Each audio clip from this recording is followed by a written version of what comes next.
หนักเลยซีเมนต์ยังไง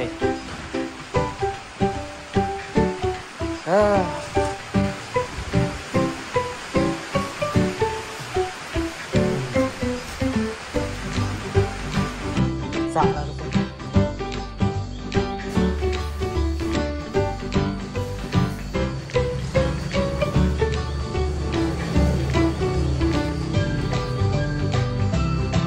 งัดผสมปูน3 เป่าประเดียวเลยทุกคน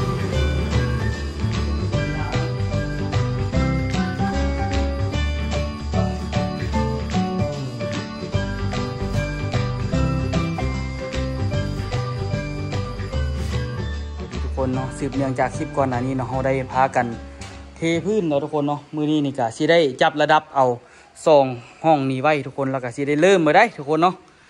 แต่ก่อนหน้านี้ก็เฮาก็พากันเฮ็ดห้องน้ำแล้วโอ้บ่เป็นธรรมดา ผสมปูนไปมืดไป4 เป่าทุกคนผสมปูน4 เป่าเนี่ยบ่ธรรมดาเลยทุกคนเนาะก่อนสิเฮ็ดเฮาเฮ็ดก็พากันเฮ็ด2 คนเดี๋ยวเฮาสิมาพากันจับระดับนะทุกคน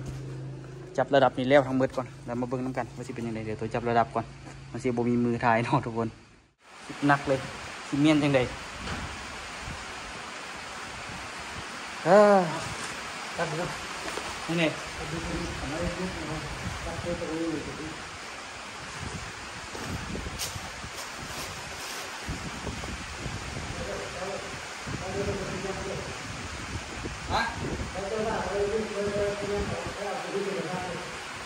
โอ้ตัวนั้นหรอโอเคโอเค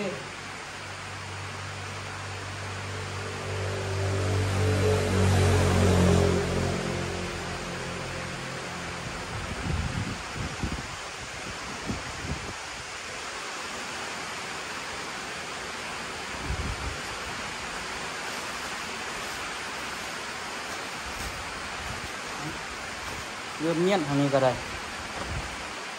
มีแต่เมียนเครื่องที่อยู่ในนี่ออกทางนี้ก่อนหลังจากคนนี้แล้วขนเครื่องมานี่มาไว้ทางนี้ก็ได้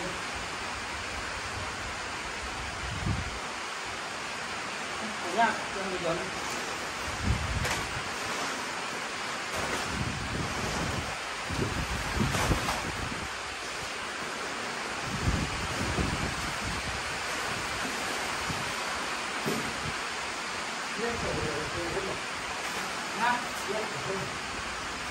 แน่นครับต้องเห็นว่าจอยเล่นอยู่ไม่ได้กระเป๋าเลยมึงต้นหัวต้นลำไยเหรอ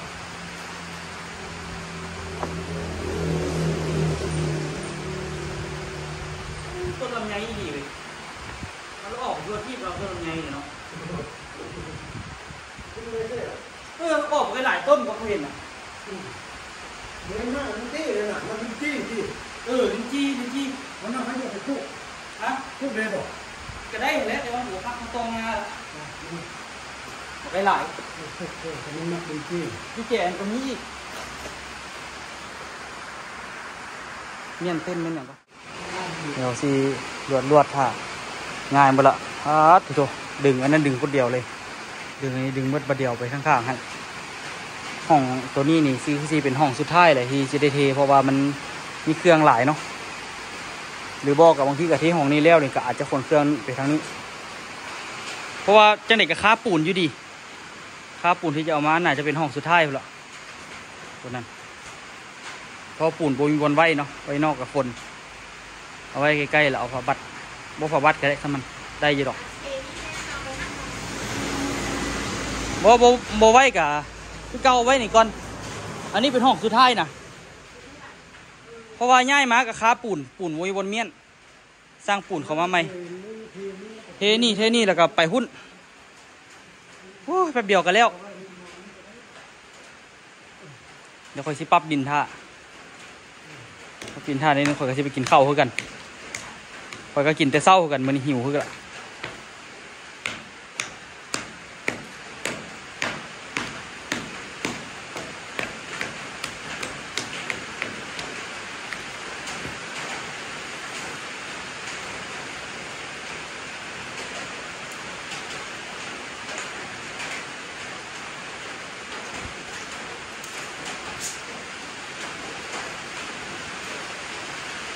อ้าวโถพอดีเลยเนาะมีแต่ใส่โป๊ะในนึงเนาะแต่กระยาเนาะมันแข็งแล้วเนาะมีคานละ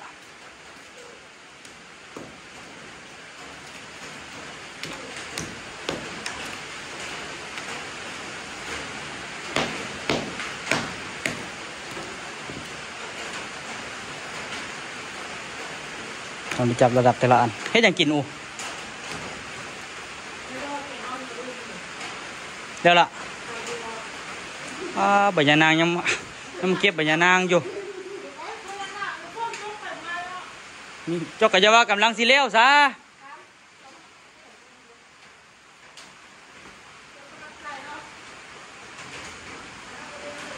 ใบยานางหากก็เก็บนึงว่ากำลังสิเลี้ยวสัน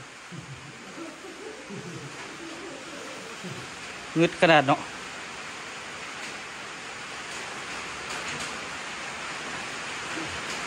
โอเคแล้วเนาะ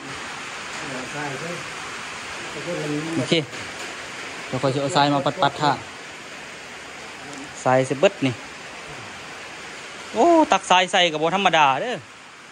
เมื่อวานนี้ก็จะลอยโอเคน้ำซาดเนาะ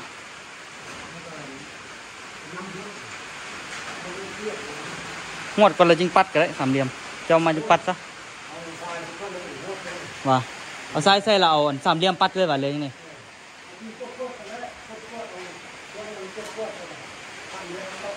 โอเคเดี๋ยวเสียท่าเดี๋ยวเสียคนทรายทุกคนทรายมันกองเลยเอาจริงสิมาปัดน้ำกันเนาะเอาไว้เป็นย่อมก่อนสะแล้วทุกคน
ตัวใส่สามเหลี่ยมบ่เป็นนะทุกคนจะสิลองเบิ่งเนาะ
ประมาณนี้แหละเนาะเดี๋ยวไปกินข้าวกันทุกคนข้าวสวยก่อนเดี๋ยวมาสืบต่อเนาะไอ้อ้นก็พักไปแต่โดนละพักเบี้ยตัดสวยนะพอ12 โมงเราไปพักไปเบี้ยพักแล้วจักหน่อยเราก็มาอีกเนาะเดี๋ยวเขาตัวไปกินข้าวกันทุกคนปรับละทุกคนปรับทางไหนเรียบร้อยละกินข้าวกลับมาแล้วก็มาสีดน้ำเอาไปเรียบร้อยเนาะสร้างปูนมาเพิ่มเด็ดอันนี้กินข้าวมาละ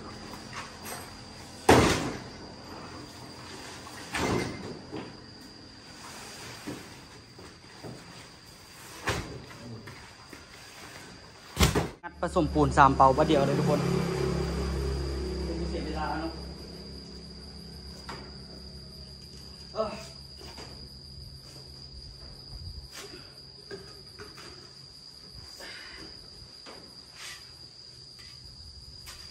ถ่ายอ้นมาตอนนี้ตัวกินข้าวแล้วตัวก็ขึ้นมาเลยทุกคนไม่ได้พักผ่อนเลยใส่ต่อเลย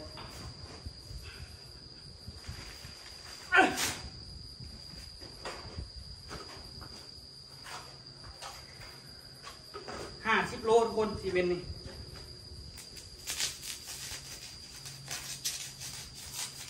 บ่ได้เบาเลยเนาะแต่ตัวก็อยากเร่งให้มันเร็วไวไปพยายาม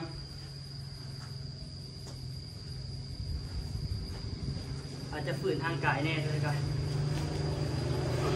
ส่วนอ้วนพอดีมา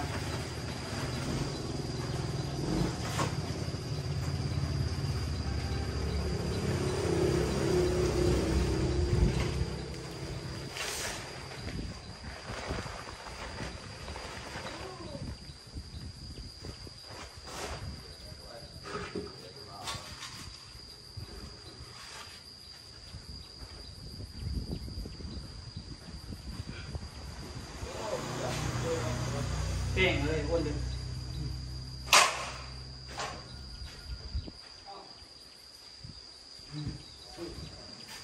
ฮะอันนี้มันสู้กันนะเป็นต้นเนาะเกี่ยวเขาเขาก็สู้กันแล้วมันเกี่ยวที่อยู่เวลาตัวยูนิฟอร์มมันเป็นโทรศัพท์เขาอ่ะโอเคเลยโอ้ย ก็ส่งไปโมบายนะก็นั่งเงี้ยที่ทางเขาไปเนาะเนี่ย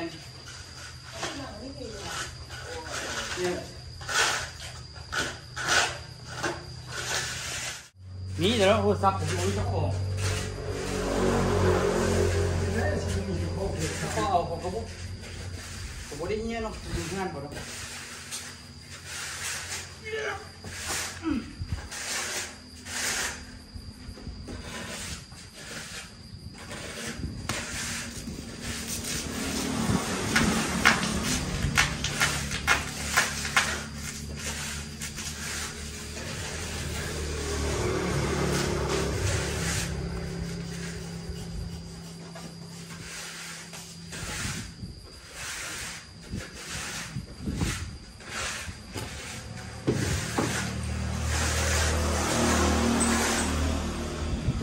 ตำทางนี้ต่อไปเฮ็ดเดี๋ยวซ้ายได้หลายเติบ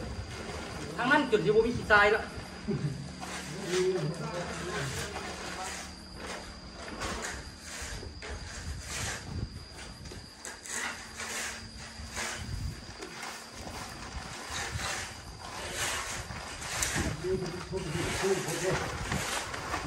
ตามนะครับ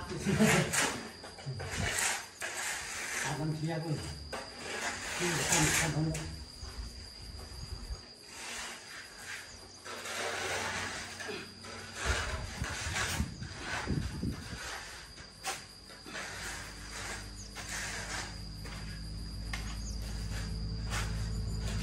งัด3เป่าไปเดียวเลย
นี่แหละตะปู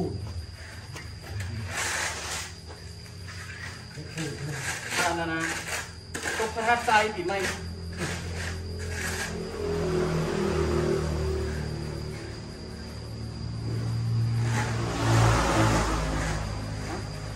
สมบัติงัดบาทนี่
เยอะเนาะ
หมดไปหมดนึง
ไปได้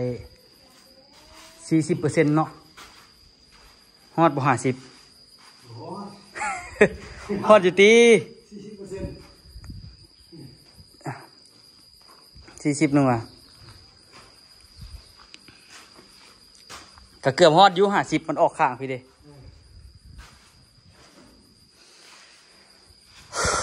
เจ็บหม่องกระบาดฮะเรื่อยๆเฮาโอ้ต้นตาลมาตอนท้ายแล้วไว้เกินกำหนดบาดนี่แถวนี้ได้หรือเปล่าความสูงมีแต่บนนี้เนาะมีแต่บนนี้ได้แปลง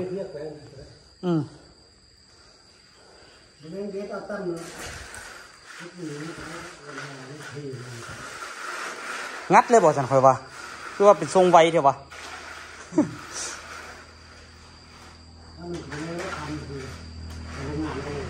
ฮะ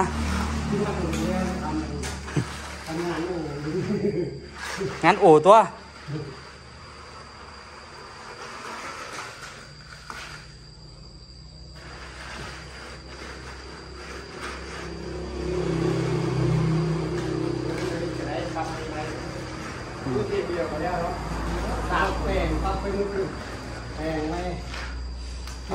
ถูกคั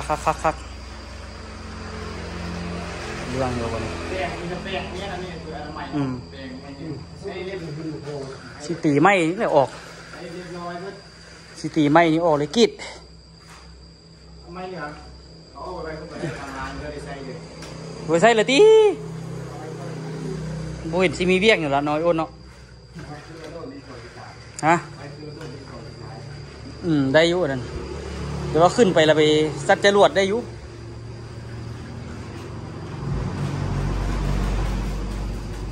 ฮะบาทนี่เมื่อกี้จับเทควักเลยทางหนึ่งดีขึ้นกันเลยสมมุติว่าเขาผสมเนาะตันไอ้ว่าสมมุติว่าเขาผสมใกล้ๆแล้วเขาก็ทอกท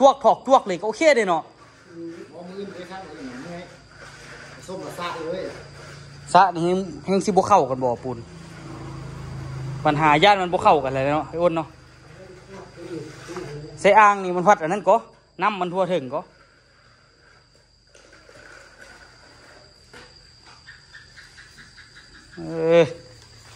มื้ออื่นนี่คาดว่าน่าจะแล้วเลยคาดว่ามื้ออื่นแล้วนี่ละแม่น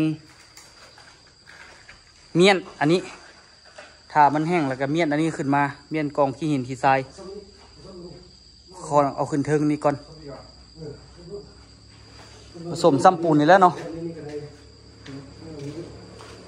แก้วนี้เด่นนั่นก็คือปูนเลื่อยเนี่ย นี่แหละตักใส่อ่างกันไปเลย เนี่ยตักเสื้ออ่าง ผสมใส่อ่างแล้วก็เทขึ้นก่อน สบายปุ๊บผสมบดปูนเนาะผสมมือเลยแล้วนี่เรียบตัวนี้มีแก้วนี่แต่ว่าขั้นว่าอันน่ะมื้ออื่นนี่ละแม่นขั้นสมมุติว่าอยากมาปูนนะตีแล้วก็ใส่อ่างคือเก่าไอ้ว่าง่ายใส่อ่างแล้วก็เทใส่อ่างแล้วก็เทน้อยอ้นเนาะบ่แม่งดอกเวลาผสมอยู่พื้นมันมักบ่เข้ากันมันมักบ่เข้ากันอยู่พื้นขวดมันเอาขี้ดินขี้ทรายบัดอันเฮาอยากได้อันตัวอยู่พื้นพัดคอดขี้ดินอีกน้อยอ้นเนาะใส่นี่ของเก่าโอเคมึเบิ้งกันนะก็จะเปลี่ยนไปบ่ได้ดอกสิมาย่ายอันนี้มืออื่นก่อนพอสิถามมันแห้งละสิเอาสิย่ายเครื่องขึ้นมืออื่นกันซะมืออื่นสิลุกมาแต่เศร้าสิมาย่ายได้ขันหมไหมไม่จันไม่น้อเอาให้นะได้ขันหมไหมไม่น้อเอาให้อยู่รถขันหมออมสินพุ่นนะอ่ะเดี๋ยวซ้ำปูนนะทุกคน